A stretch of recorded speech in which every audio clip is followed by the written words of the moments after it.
Welcome to the Wednesday Live. This is our third Wednesday of which means we have Billy Bond from Permapastures. Billy, what happened when you went out into the real world today? Yeah, wow, it's a real shock because where I live, I don't get out much, and when you come tomorrow, Nicole's going to be coming here, where everybody's excited, and Michelle is losing her ever loving mind about what she wants to eat and all this other stuff. Anyway, I don't get out much, maybe once or twice a week at most, and so anyway, I went out and had to meet up with my partners in town to go see about some pig food, and a little bit of sticker shock because I don't get out much. I don't fill up much. And it was literally up 29 cents since about a week and a half ago. So it was almost 4.80 around here. Last time I looked at it, man, it was like just below, actually, it may be 30 cents. It was just below 4.50. And that was about a week and a half ago since I left. Yeah. So what you're telling me is buy gas before I get near you. There you go. I couldn't believe I accidentally wore this shirt today. He sent me a pile of shirts, and I've been working my way through them. I can't stand just, you're never going to see me buy a T-shirt off the shelf. So when it's a party with a purpose, or I can promote somebody, or I can make a statement with a shirt, which I always try to do, I was like, man, what are the odds I'm wearing this shirt as I'm going out and getting this sticker shock? And then other people are looking at me at the pump like, really, man? Speaking of John and John, the way you're looking right now, honestly, if we were to take a still photo of you, you would look like something out of Caravaggio painting from like the 1600s, man. The lights on you just perfectly. Yeah, man, it's pretty ominous. That's where I am all day long. All day long. I just walk around in a box, and I got a dude that shines a light on me. Yeah, it's perfect. How much do you pay the dude to follow you with the light? That's what I want to know. Awesome. So I was like this far away from wearing the same shirt as John today. I didn't know what I had on until I saw you both show your shirts. I had to look at what I had on. I go grab this today. I love it, but I tell you what, man, John, you got me in pain, bro. You don't know what you did. Like I said, there's a lot of flames you lit under me and William and really everybody at this house because we've been talking about you nonstop. My wife is like, so what? You're going to go out there and live with this dude now or what? I mean, because we and one of the things you started around here is, there was about a year and a half ago before, I was working out pretty steady, doing my cardio, doing all that stuff. And then I'm seeing myself in some of these interviews as of late, like with you and one with Jack Spearco. I'm sitting on that couch and I'm looking at myself and I see Jabba the Hutt. And honestly, I was watching one of your lives, and folks, anybody that's out there watching right now, you want to go check it out because this is a guy that leads by example. Same with Nicole. And I'm seeing this dude out there getting very little sleep, getting up and getting after it. And we're exactly the same age. That dude's as hard as woodpecker lips. And I'm over here I'm like, okay, man, I'm like, oh, I never in my life ever told somebody a reason why I didn't brush my teeth. So I'm going to use that same attitude when it comes to working out. And so I started, and now I'm in pain, but it's a good pain, man. So you evoked something in this household. Now William's in there, I think he's pumping iron right now. And now I'm in pain, but it's a good pain. So they say you want to be successful or more successful, emulate the people that are doing what you want to do. And I'm like, I'm looking at John. He's got some arms on him. The guy's built. And I'm like, okay, next time you see me at the next festival, I'm going to be as hard as 3 times 9. So I want to thank you and curse you all at the same time. But you're pretty much at combat ready weight, right? I mean, it wouldn't take anything to get you where you were when you were in the Army, right? And you can spend a lot of time and chemicals and food building it, or you can just lose 5% of your body fat and look, bigger. And I'm not sure which one I ever do because I still eat ice cream and donuts and trash. So I guess I work out a little harder, but I do spend a lot of time treadmill and stuff like that. And if I'm honest with myself, I'm like, well, I'll go outside and do some things. But like, what do I really do when I'm outside? I think we're dishonest with ourselves. I mean, unless we're throwing hay bales or we're chopping wood or we're physically doing something. If you really, I think everybody would be surprised at when they're doing outdoor activities, if they videoed themselves, how little we actually are doing while we're out there doing it, right? So that's just part of the thing. It's just the accountability. It's like making the video in the morning. I take a picture while I'm on, as I'm about to get off the treadmill or the stair stepper, and post it up on Instagram. It goes away. It's gone the next day. But I do that. It's going to be there. You know that if you go and look, it's going to be there. And real quick, Buckaroo Meat Company on there. I'll just say that one of the dudes I was mentioning in my video this morning was that dude. That's a good person right there. That guy, like, he motivates me. Awesome. Hey, guys in the live feed, if you want to ask us questions or have a topic to suggest, do me a favor and put things in all caps for at least the first couple of words. I've got one question queued up right now that I saw that was not all caps. If you're on Billy's YouTube channel and Billy answers you, it's really me typing in his comments. So it will look like it's coming from Billy, but I don't think he's typing in his comments. So just so you don't get confused and think that doesn't sound like Billy. But let's start with this question. Which do you prefer, 50 acres 2 hours away from home or 3 acres you can live on? Is that going to John or me? That's you buddy. You get to start. It's funny because somebody asked Joel Salatin. I was just hanging out with him this last weekend, and it was a very, very fruitful conversation, and even subsequent emails afterwards. And it's funny because somebody asked him almost the same exact question.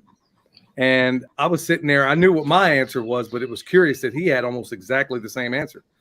His was go with the 3 that you can live on right now, that you can develop. Now, the question was a slight bit. Hey, by the way, can y'all hear me? Or is this dog's panting? We hear No, you. you're good. Okay, cool. Hey, Milk Boy. Go on Milk over there. Boy. Milk Boy. Anyway, his answer was go with the bird in the hand because it's there, because you can build on it. Now, there are other tactical concerns that you want to consider. Okay, is that 3? If it's on 3 acres, then you got 3 acres. There's at least some breathing room between you and the person next to you. That's where I'm going with. I'm going to go with the bird in the hand.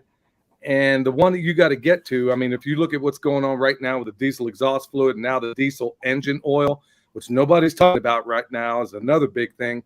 You got to ask yourself how you're going to get there. At the end of the day, I live at one of my bug out places. Okay.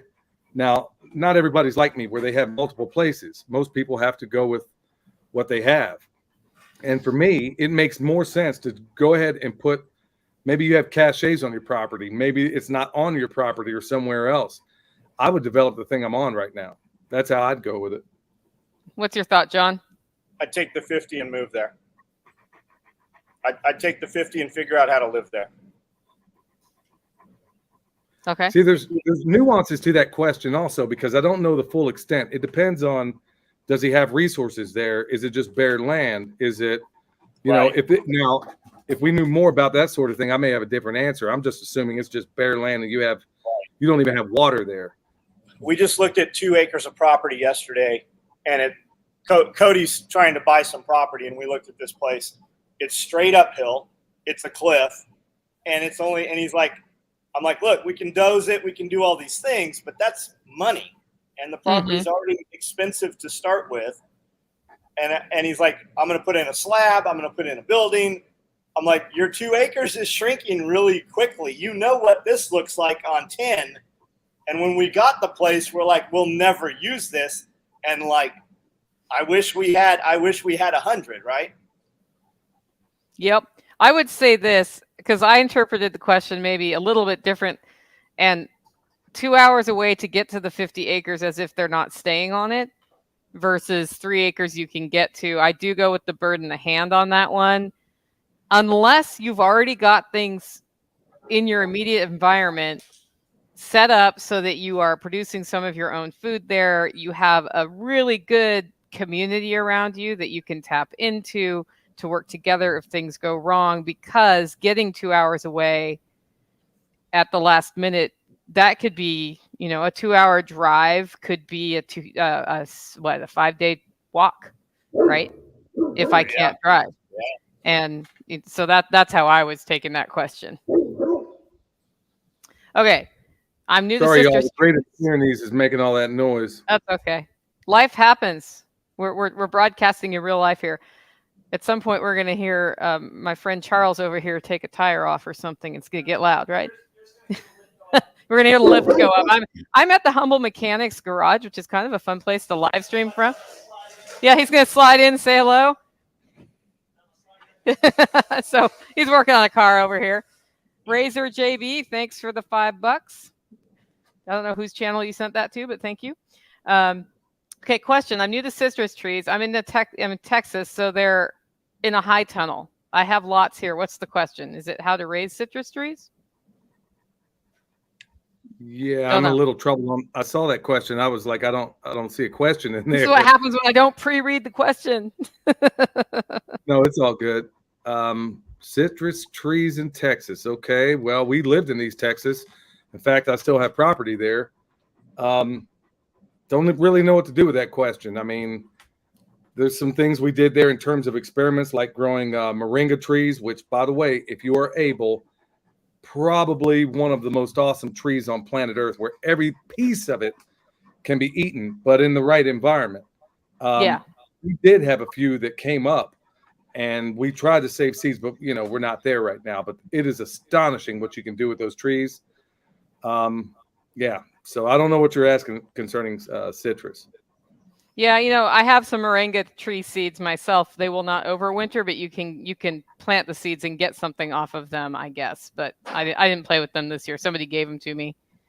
One little trick you could do regarding those is I composted it down to the ground, wrapped it with bubble wrap, and it made it. Now that's the thing. I've been colder in Texas. People think it's in East Texas.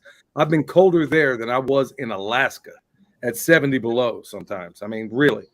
So, you got a high humidity there, and it just cuts right through you. And both of you are in the low country, so you know what I mean.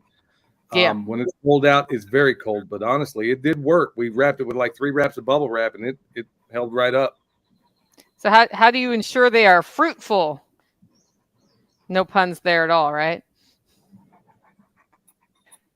Yeah. That's the citrus trees. I don't know. Yeah, I don't know nothing about citrus. We had avocado and we had oranges in San Diego, and if we fertilized them, they made a lot more fruit the next year.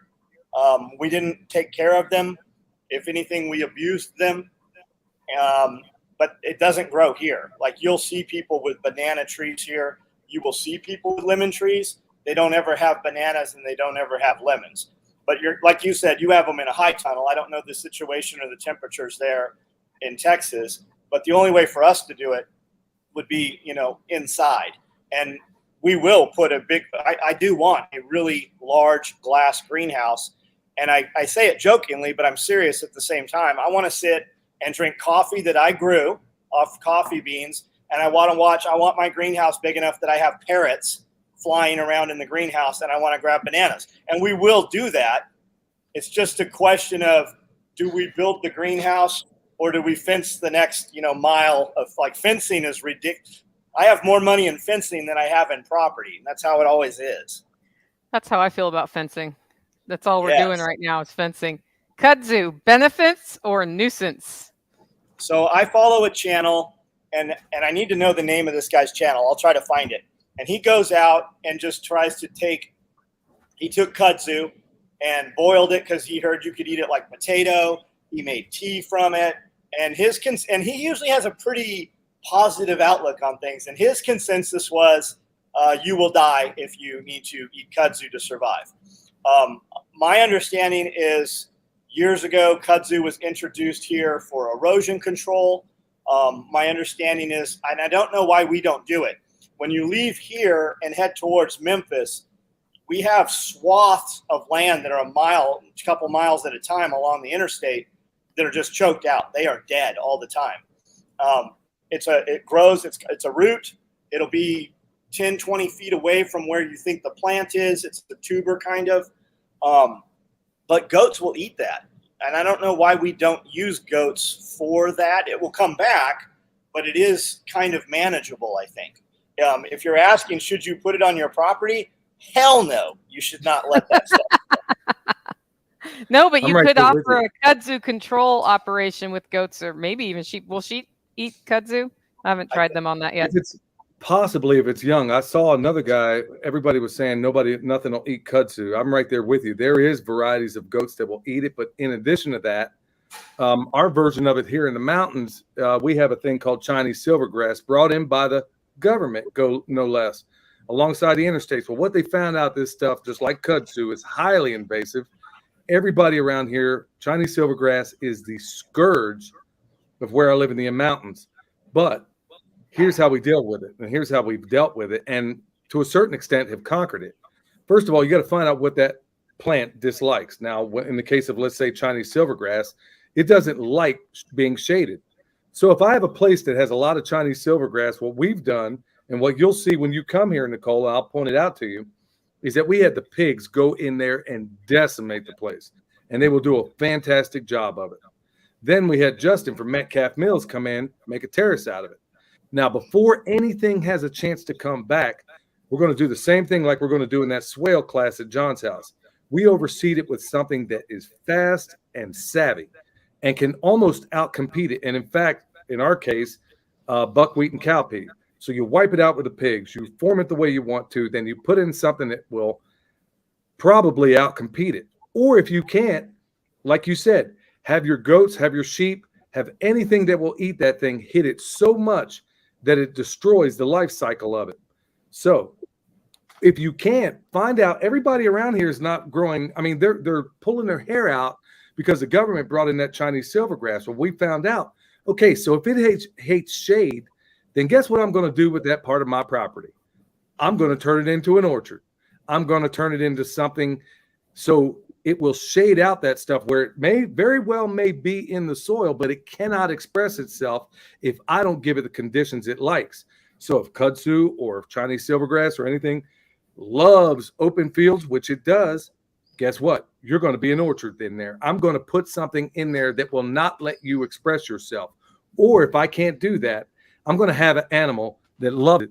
Hit it, hit it, hit it again, just like we've seen with this. I can't remember the guy's name. He's a very noted permaculture designer, and it was with kudzu.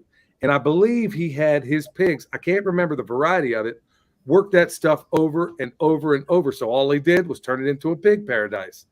I don't care what it is. You got a pig out there that will eat it, or a goat that will eat it. Something will eat that. Water buffalo. I mean, they will eat some stuff. I don't care what it is. There's something out there that will wipe that stuff out. Just find out what it hates and give it 10 times more of it. Yeah, I know that in our area, people always say put the goats on it in the early spring when it's coming up and keep doing that till it's gone.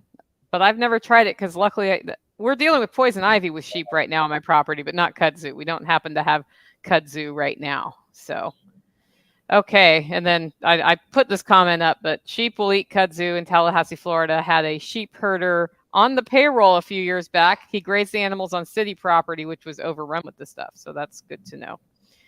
Good to know. Billy. I'm sorry, go ahead. Oh, Billy, if you could not do the chicken tractor on steroids living in the suburbs, what method would you use to create good compost in a static chicken run? Absolutely. Same thing John's doing right now, essentially. It's deep mulch bedding. No matter the animal, it can be done with pigs. It can be done with chickens. It can be done with cows. It can be done with anything. So anytime you have chickens, especially chickens, they are dropping heavy nitrogen every single time they let out their excrement.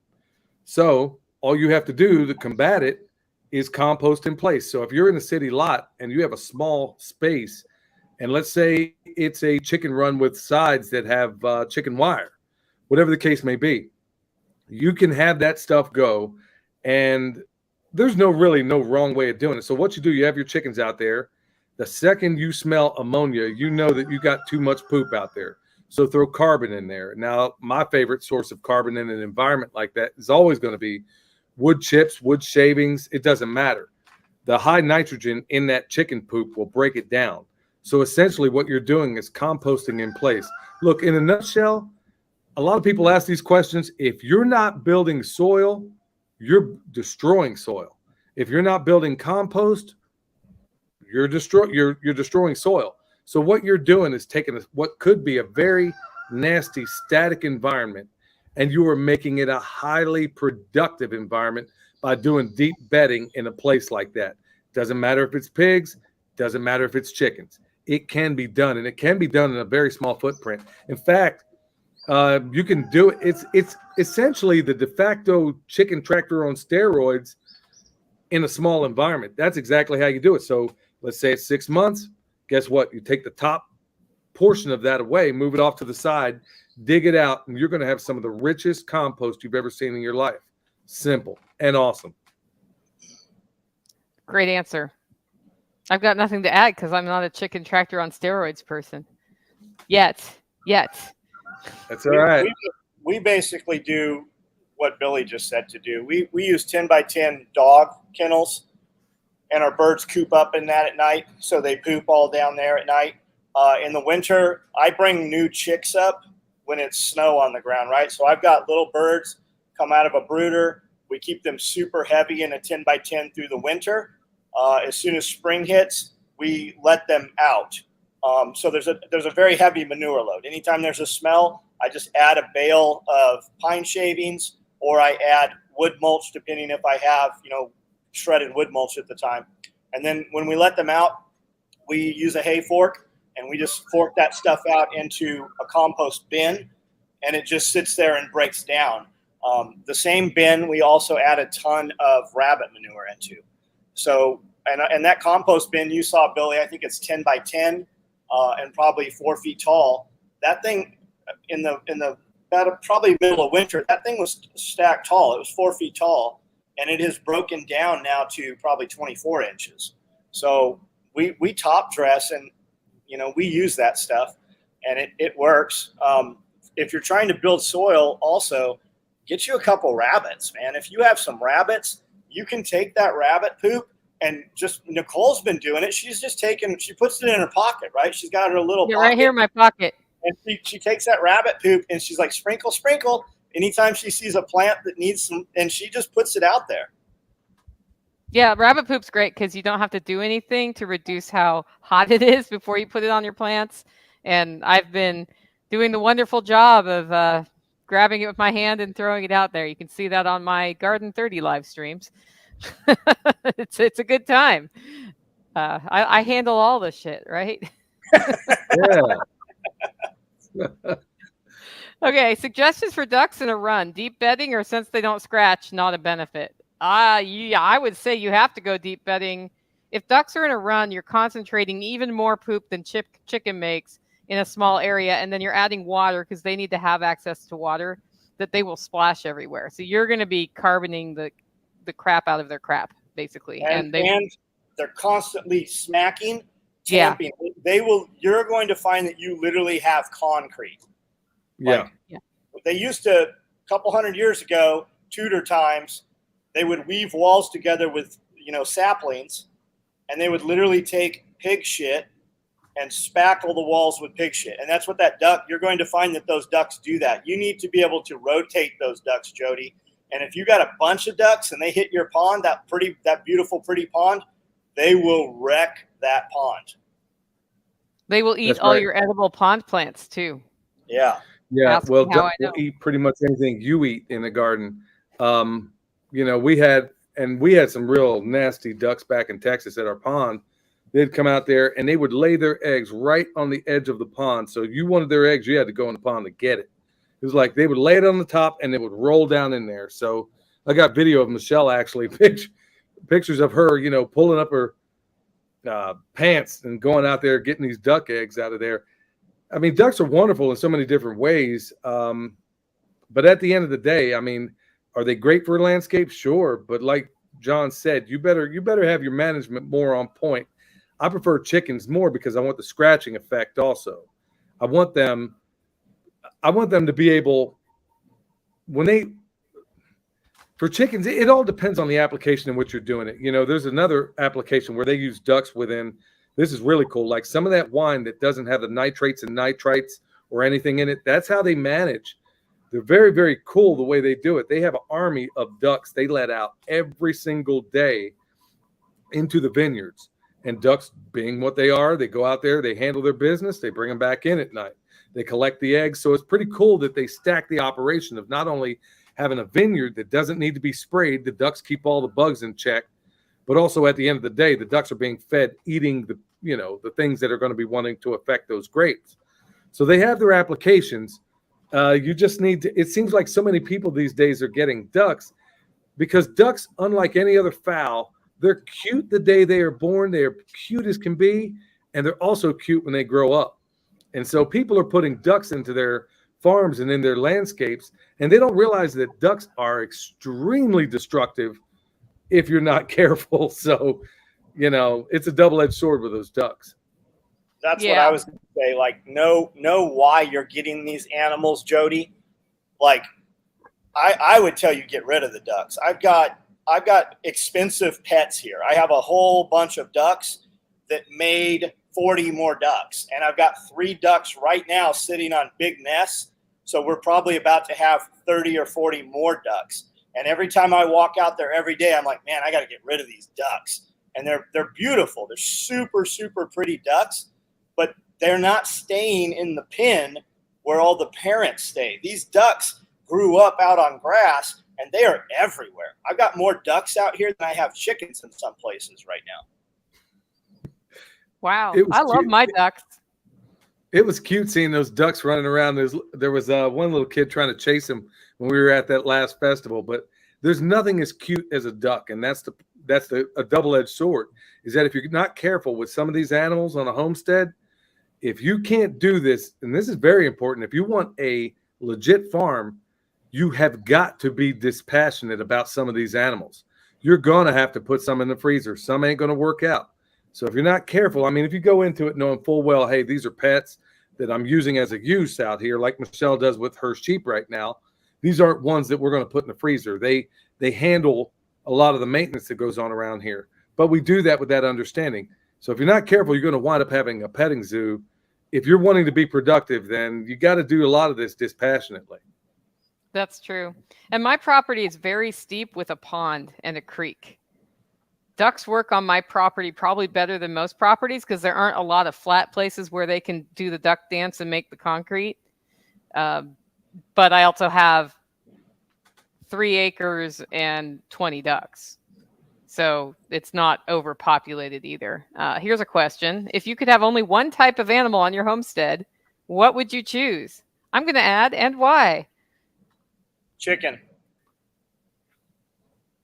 Why? I'm right there. Well, because it's something that's it's going to give me eggs every day, and we use eggs every day. I don't know. It'd be a toss-up between chicken and rabbit. I can get a food source from the chicken.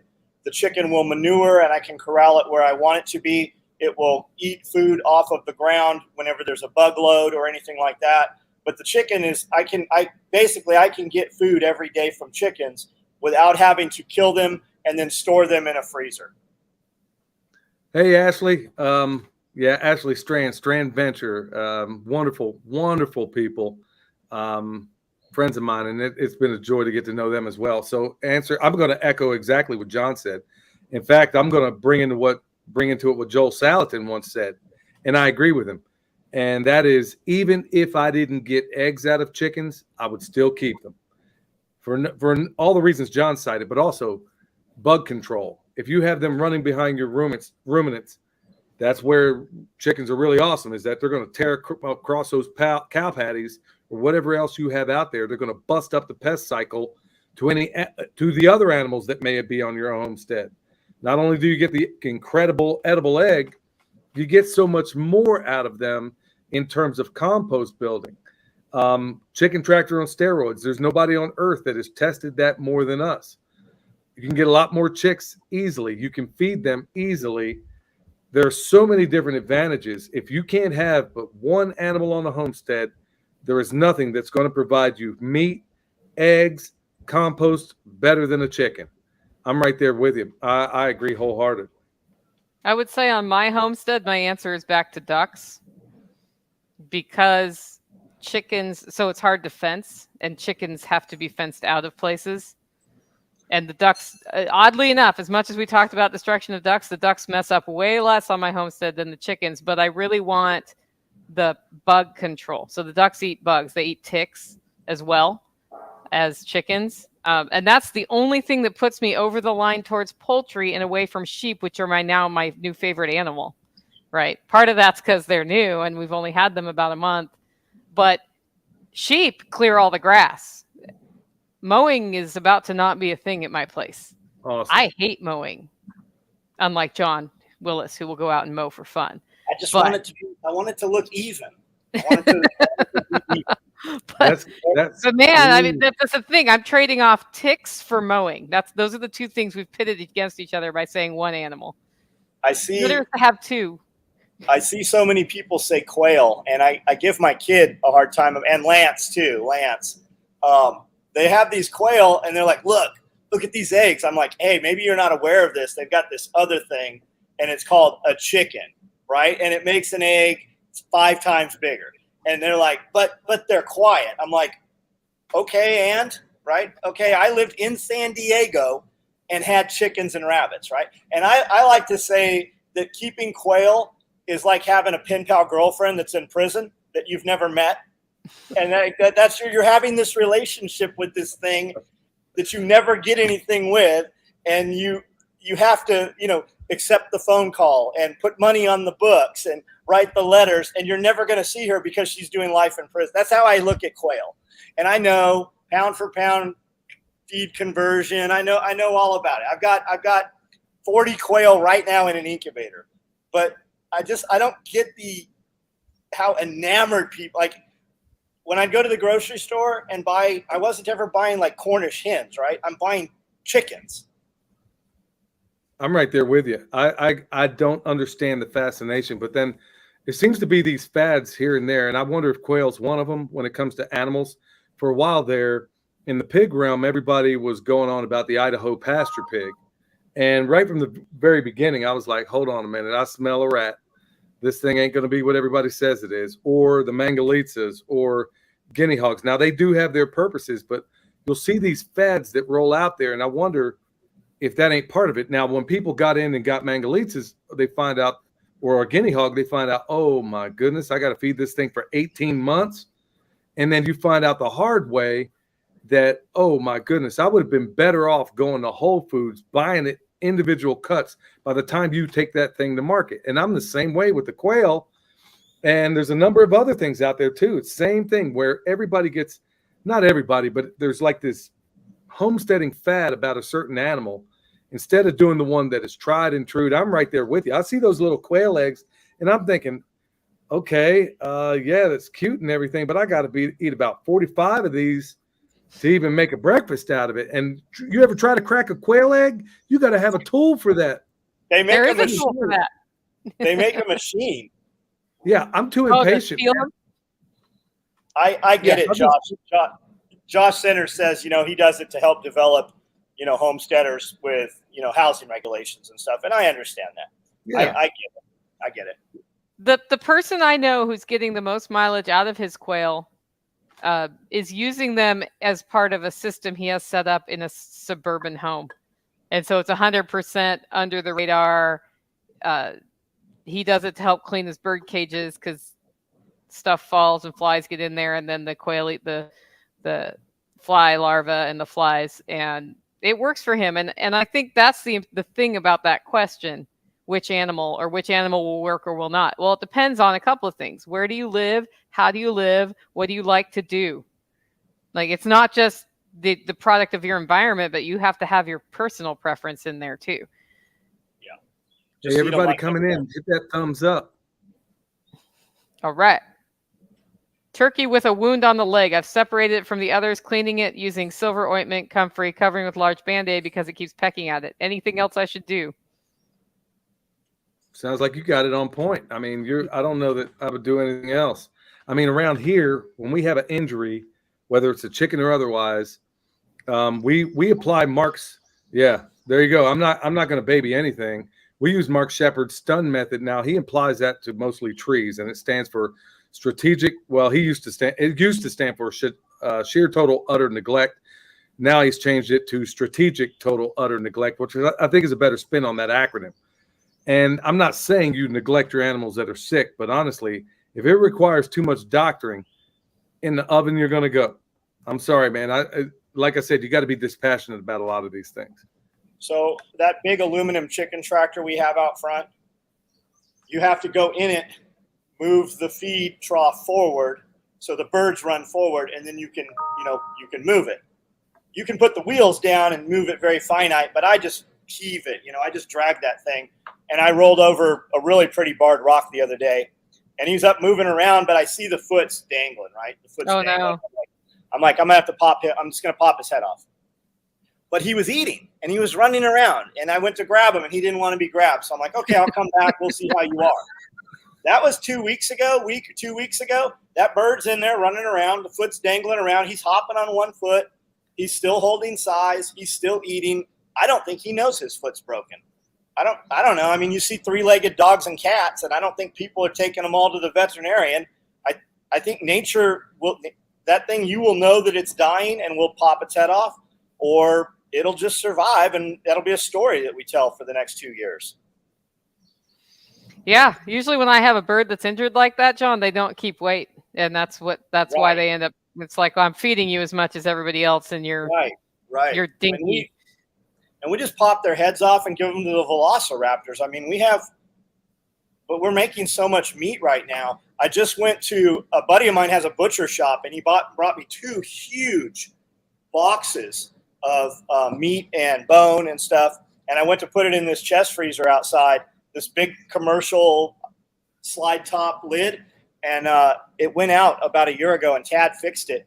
And I went to load it up last night, and it was 20 degrees hotter inside the thing. So we're down a chest freezer again. Oh no.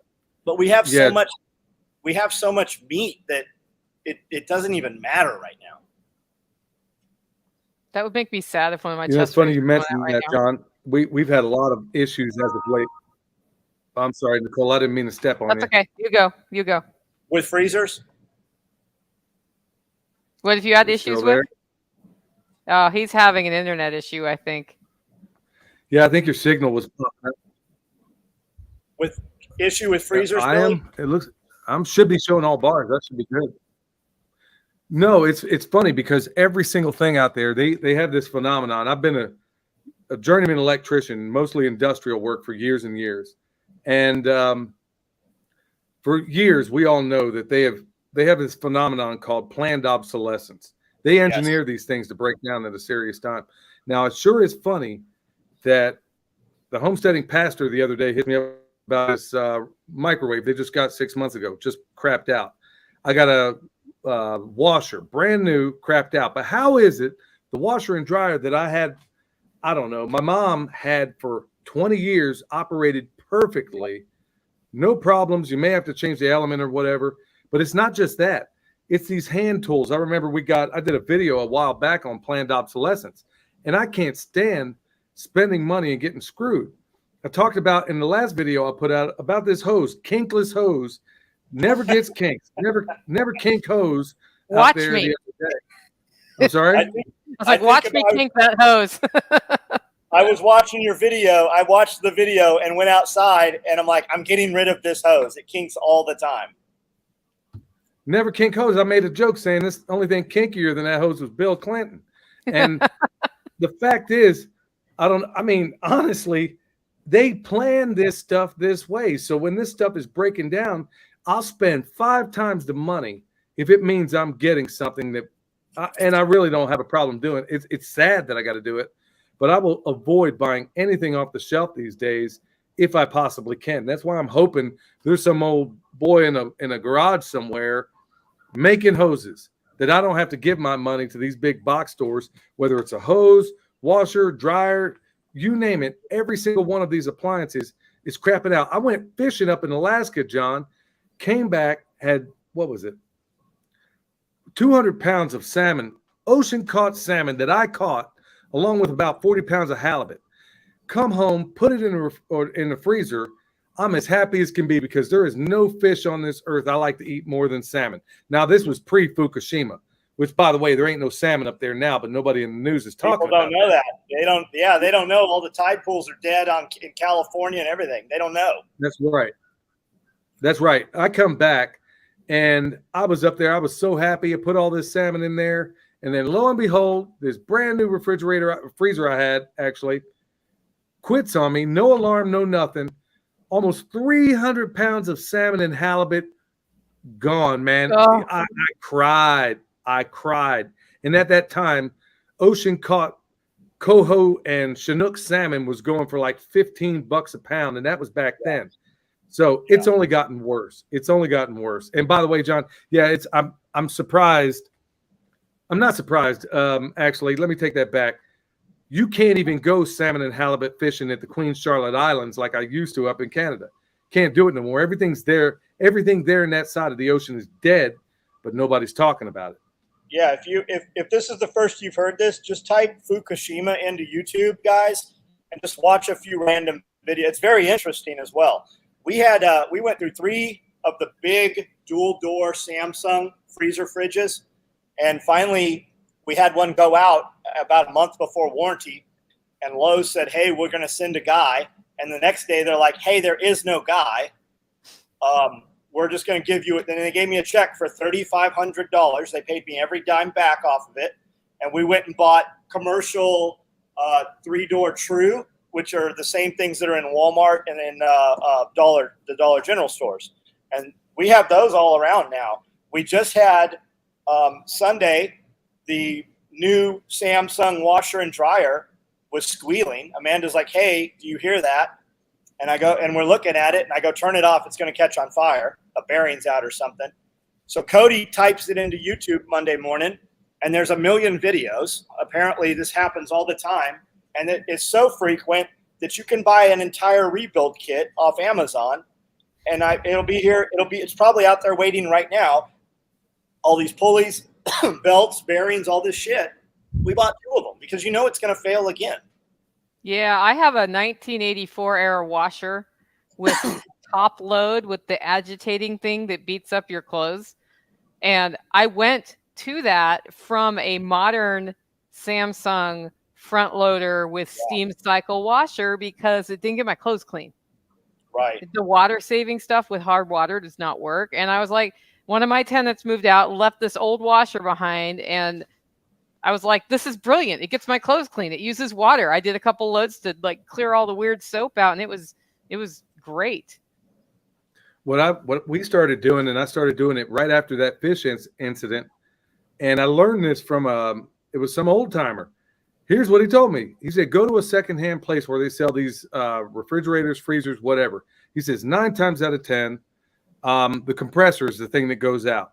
Okay, so when they replace them, they're in better condition than it was off the factory floor. So that's what I started doing, is that I was getting them at half the price. You know, as a butcher and everything, I got to have quite a few freezers. So that's what we were doing. And by and large, man, that has been a game changer. But now, as of late, we got a, front load washer just crapped out on me. Now I'm going to have to go get another one. Michelle and my daughter-in-law want to get a brand new one. And I'm trying to talk them into getting, some old, without all the bells and whistles, the ones that don't put enough water in there to clean your stuff anyway. And they engineer all this garbage. But look, we better be figuring out, as a side note, it sure is funny that they made these mandates in communist Russia and this was done by the state saying, look, if you make any appliance, it has got to have a longevity of 50 years. They did that in communist Russia. The most coveted freezers combos on planet Earth were made in communist Russia. Now, how is that? So we know the technology exists to make this stuff happen. But no, the powers that shouldn't be enable all of this planned obsolescence to where they just basically stick it to the consumer. And, I've got a commercial coffee grinder. Oh, sorry. I had an internet glitch. You're good. I have a commercial coffee grinder from the late 30s. Wow. That still works. All I had to do was pull it apart and clean the brushes and put it back together. You got Justin. We used to do that. It's funny because honestly, you have all these countertop grain mills, you have all this and that, but Justin at Metcalf Mills, he's running mills that are 150 years old and they're still perfectly fine. They work better than any of that garbage. So how is it that this what they want to call antiquated. It grinds grain better. It does everything better than any of the modern versions of anything. So, they had it right once upon a time, but sadly, I suspect in these times, we're going to have to circle back, forgive my use of the words, but we're going to have to circle back to these times where we did things that were actually, where we used and made things that actually work, like knowing how to butcher an animal. You better have that skill in the coming days. I'm not selling gloom and doom here, but I'm just saying it's probably not a bad thing to have. Also, knowing how to retain, everybody's in a drought right now. Well, you know what would help that? Having a swale. If you were Swale's able a to great put that idea. water down into your soil, And some all those shade. different things, we better have solutions to, right, John? And some shade. Yeah, why was William at John's like yesterday or the day before? When was he there? Yesterday. Yesterday. I passed him on 40, I guess. Yeah. Yeah. What was he doing Yeah, over at your place, John? We didn't see him for 2 days. So it looks like we're putting in 9 swales. We're putting swales in at the top of the property to divert water into that upper pond. That will overflow and fill those 9 swales, come down the hill into what will be a new pond. We have to fix the old big pond up front before we wipe the building out. That has to be addressed pretty quickly. That will overflow when it's corrected into another set of swales where we put all the trees, that row of trees in those mulch rings there, right inside the fence line. We're going to put another set on swales so we can crop in between there and move the animals between those alleyways, which will also produce some shade. So all those animals out there on grass during the summer are not just, dying. We don't have to worry. That will produce some shade. Everything we put in will either fix nitrogen or provide a food crop of some sort. Like, we were looking at several different companies to bring all the trees in, the bare roots. And he's like, do you want to do olives? I'm like, I don't think we can do olives here. And we found we can do Castellano olives, which are the ones that I buy. It's about a 12-month process to have them ready for mouth, but it's totally doable. And like you say all the time, what's the one thing we can't grow? That's fat, right? It's got to come from lard or hog or somewhere, right? Well, olives will give us a fat crop should we ever need it. Yep. I think that's So beautiful. when are you putting those in, John? So we're doing a class. And when I say we, I mean somebody that's not me. I mean that dude. They're coming in. We're doing a swale class, and we're going to show you, they are going to show you how to use an A-frame. We're going to show you how to use a laser level, but the A-frame seems so much easier, man. I couldn't believe how fast he had that knocked out, and I was able to understand it watching him. And he's like, do you understand this? And I'm like, I do. And he's like, tell me. So I would repeat it. And then I'd say, hey, say it in a different manner. And within 5 minutes, I had exactly what he was doing. So we're going to show you how to do it. We're going to bring a tractor in and show you what it looks like the easy way. And then we're going to give some guys some shovels, and we're going to dig one by hand, also a small section of it. And then we're going to plant it, which is going to it's going to produce nutrients in the soil. It's going to keep it in place. You don't ever want to walk on your swales, which I didn't know. I walk on my swales all the time. So we're going to put the buckwheat in, and we're going to put the cowpea in. We're going to mark with flags so you will see where all these trees are going for the installation. And then in the fall, we're going to run a -2 class where we actually put the trees in place, come in and add any additions, and then look at that secondary pond, that new pond that's going up there also. Am I on track? You got it money right We're on. going to cut that segment, and we're going to transcribe that onto the event announcement page. That right there that you said. All right. I think you said the only thing I think you may have left out was how it may unfold. And when the Cole's here tomorrow, I think we'll iron out all the specific details. But we're thinking day 1, do all the earthworks. Day 2, do all the planting and the instruction and how those things, kind of fit within this system. Scatter mulch it. We'll have to put in some kind of. That time of year, we'll probably have to either put in some kind of drip irrigation system or some kind of sprinkler to get those seeds going. Once they are going, it ain't no stopping it. And then we do subsequent things as far as how to maintain this. But honestly, John and Nicole, this is And for the people out there, thank you all for tuning in. If you're just new in, hey, remember, hit that thumbs up. It helps everybody here, no matter where you're watching it. The number one thing we get asked probably in terms of permaculture design is, what does a swale look like? How do we do it? What is it for? Can it help me? Now, we're in the middle of a drought in a lot of this country. And if you don't have, remember, for every 1% of organic matter you put into that soil, you're able per acre to put in the equivalent of an Olympic size swimming pool within that 1 acre for every 1% of organic matter that you put into the soil. So what does that do for you? So when you're in periods of drought and everybody else around you is brown, you don't have to be. So swales help you do that. It helps to recharge those aquifers. It helps. It's a tree growing system. It's all these things that everybody has heard about and they've asked about, and they're wondering, hey, can you come to my place? Well, no, it doesn't make sense for me to do that. What it does make sense to do, what we've been talking about doing, it was going to be at my property initially when we were first planning this, but it doesn't make sense because I can't get 500 people here. We could potentially get 500 people or more at John's, and everybody could still be in that great learning environment. So it only makes good sense. That's exactly what we're trying to do here. And Nicole is a logistics master. John, in his own way, is a logistics master. William and I guess you could say I'm the permaculture pimp daddy, and he's the pasture-raised pimp, which are terms we don't necessarily go with these days. Not to brag, but I'm saying we've done this many times before, and we've done it in very arid spots. William has had the benefit of seeing it done all over planet Earth. So we know what we're doing on this. And John has allowed everybody to use his place as a template. So, John, let me ask you, because I know a lot of people are going to wonder this. What ultimately are you looking to do with this place of yours? So we had parties here with 900 people. We just had an event with 500 people. And it was a motocross track. When I bought the property, we brought a bulldozer in. We were running razors all over the place and jumping over cars and trucks and stuff.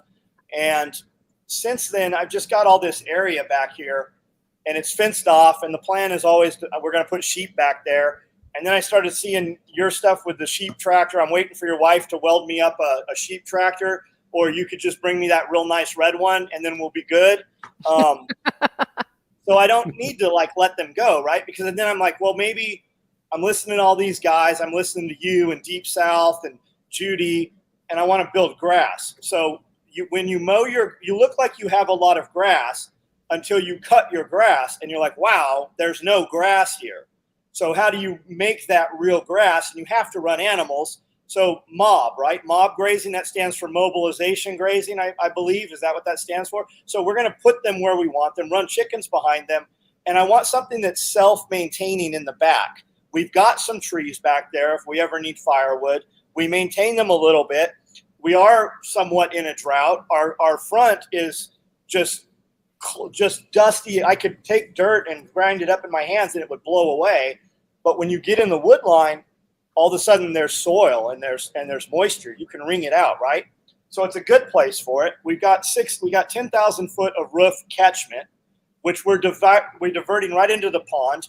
We've got 3 million gallons of water at the lowest point of the property. Not ideal, but that's the only place we could put that catchment there. So, I mean, we can pump it with gas, we can pump it with electric, but we can take a lot of that and divert off of the roof, as well as the taper of the ground, and catch the swales, and that will sink in and travel to the next swale. So how do we make something productive in that zone? I guess that would be zone 4, 5, maybe 3, because we are close to that back kitchen door there, but it'll be a self-sustaining thing. All we have to go through is go and do some pruning, and it will give us a crop. The nitrogen fixers we can still cut to feed to the animals. It will provide shade for any animals that we do put out there. And everything we plant will produce something of value to us. Plus, it's a living demonstration. Like, people, you can come here and see it. So many people watch these videos and have no idea what's in this building and how I make money, right? The tactical gear business. Guys come here all the time, and I have to be like, what are you here to see?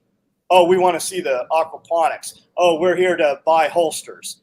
So there's a demonstration, and especially over the last 3 years, this shit got real for people. A lot of people are like, yeah, all those little trinkets I was buying at Walmart and putting in buckets, they're not going to save my life.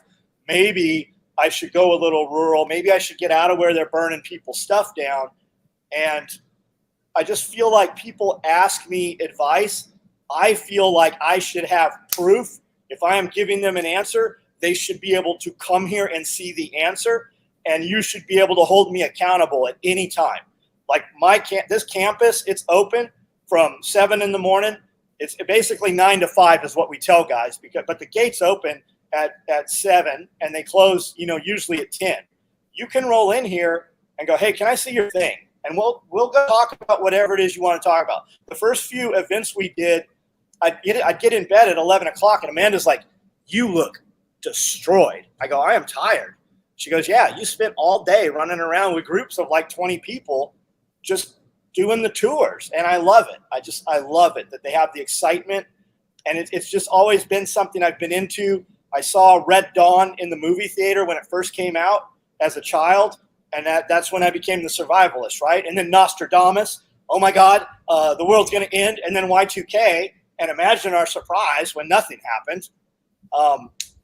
But I think the ultimate achievement for a survivalist or a prepper is a homestead.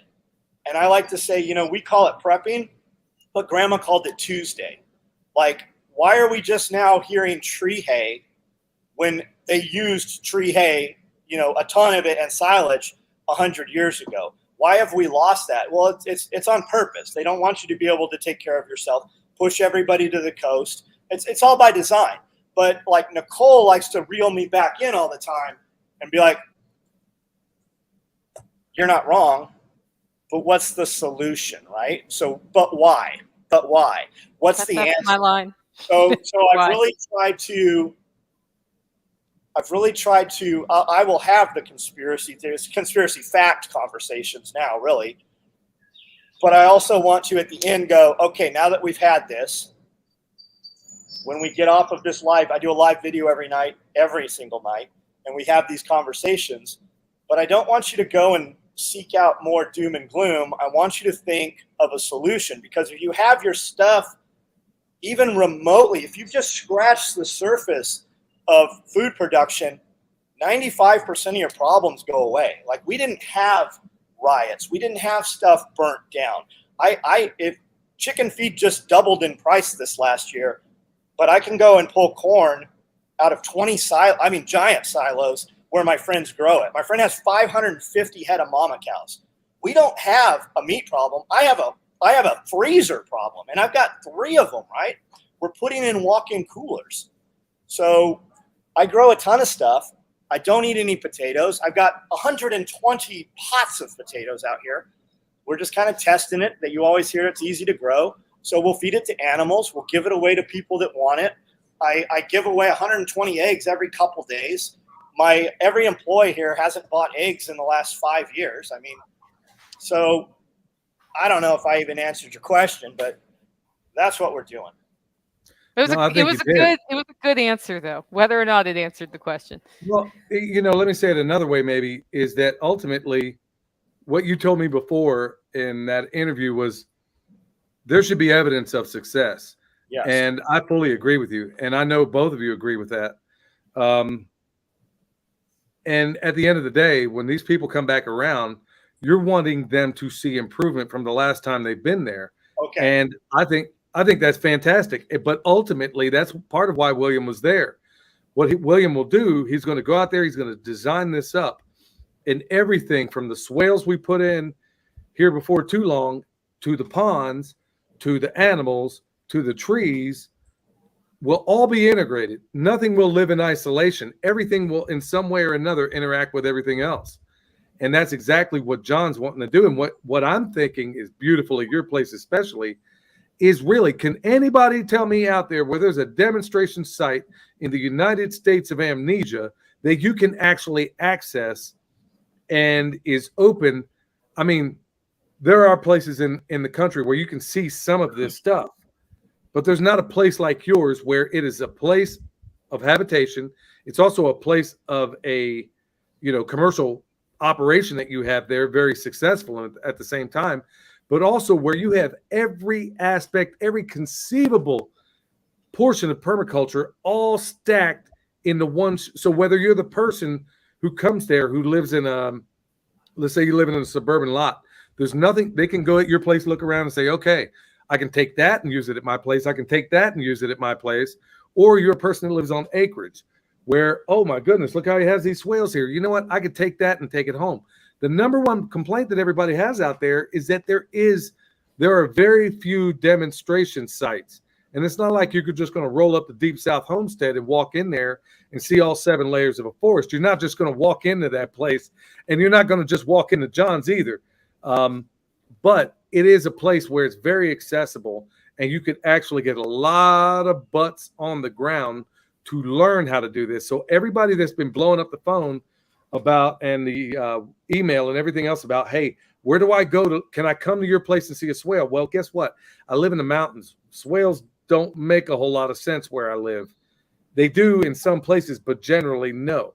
But in John's place, they make a whole lot of sense. In Nicole's place, as I understand it, Nicole, maybe it doesn't make a lot of sense for you there either. Pretty steep. Right. So at the end of the day, folks, move water away from things at my house. That's right. So we don't yet have a date. We don't yet have a date yet, but that's the idea, y'all. We're going to have the first ever large scale class for swale building right here in the good old United States of Amnesia. Yeah, we're aiming for the end of July, but Billy and I need to sit tomorrow, and then once we've got it, we'll launch the tickets, hopefully by next week, maybe sooner. So this used to be a gravel pit. And what I like to say is, if we can do this here, you can do this anywhere, whatever your situation is. Like, there was no dirt here. Like, there was literally rock, and that's what was here. And just from rotting wood chips and running animals and chopping trees, like, we would go in the woods next door and fill up these 70-gallon trash cans. We'd lay them sideways and just push leaves in them and bring them out. And then I had guys doing leaf collection, dumping all their leaves in our upper field up there. It took time, but it's all doable. And if you take that and did it 20 by 20 feet at a time, you could do it really fast. It would duplicate. But what Billy was touching on is, and people say all the time, I don't have time, right? I don't have time. So my last employee leaves here about 6:30, and I go outside. I do my live feed at 9. So I have 2 to 2.5 hours every night to do something or put something in motion, which is going to compound and build a big snowball, right? So I have 90 days between events. We've been running these events every 90 days. This place better look drastically different when the same people come back, or they'll be like, what did I come back for? So I have to be able to show you that whatever we're going to talk about, we did it. And that's what we're doing. And really, in this gravel pit, and if you look at it from the drone, it really is. And we have 5 years of footage of this. We took a desert and we're turning it into an oasis. And the swales will really do that. And they'll do it on a huge level, and they will do it quickly. And then once the swales self-water, the trees come up, you can then plant other things underneath those trees that you could not because you didn't have shade. Awesome. Hey guys, I'm coming up on an hour here at Charles's. Do you want to keep going without me? Because he's got his own video thing he needs to do. Yeah, soon. I'm going to have to bounce here before too long too. I gotta go ahead and do a bunch of stuff before you come tomorrow, Nicole, so I can fake like I'm a real homesteader. Oh, come on. Mandy Garrett. I've been to Arkansas. You're close. You can come here and see them. Yeah, there's a ton of good comments in the comments here that we didn't get to. Billy does a live feed frequently. I do a live feed every night at 9 o'clock, either on YouTube or Facebook. They will never tell you that I'm live. You have to actually go and seek it out. But we can have these conversations, and I do them literally every night. So join us. If you don't like and I might not have your answer. I might not be your guy. But we are all accessible. Yep. Hey, for all the people watching through my channel, also, I do want to encourage you big time. If you weren't here at the beginning of this, or the people that are going to watch it later, you'll hear me in the very beginning saying that because of my association with John and Nicole, that I've had massive changes in my life. I mean, massive. And I'm going to expose more of them. But the first right out of the gates is getting myself 100% healthy. I mean, I'm not walking through the door chest first, you know what I mean, right now. So I'm trying to change that. So because of my, Nicole got me kind of kicking back to the keto thing. John got me working out again. But folks, do yourself a favor, subscribe to both of them. Nicole has a fantastic podcast, Living Free in Tennessee, and John has got to be the most suppressed YouTube channel in history. So go over there and subscribe. You'll be glad you did, because there's little nuggets that you get out of his videos, little things. I don't want to say too much because honestly, the guy, I mean, look, how do I say this without sounding, okay, look, I'm just going to say it. I don't come across a whole lot of people on a regular basis that motivate me in ways that I think I need motivated. And the two of them have done that. They've brought out, I was already not a person that needed motivation to do what I do. I love what I do. I love the businesses I run. I love every aspect of my life.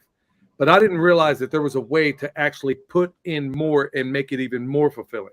That's why you want to check both of them out. Check out the podcast, Living Free in Tennessee, and please go subscribe to John's channel, because there's people that reached out to me saying, look, man, this guy has me cracking up, but he's actually doing what he's doing. He's actually doing it. And then what you're going to see in what's coming up with this swale class is really people literally putting foot to butt. So all you people out there that are asking me, where do I go to get this training? How do we get the benefit of whatever knowledge you have? How do we see a swale? How do we know the trees? How do you do all this stuff? You are going to get thousands of dollars worth of education in 2 days just in this one thing. Trust me, you're going to get a lot out of this. And it's going to be coming up, and Nicole will announce it hopefully by the end of the week. You're going to be glad you came, and she's going to make it as affordable as possible. We're going to feed you too. We're going to feed you also. We are going to feed you.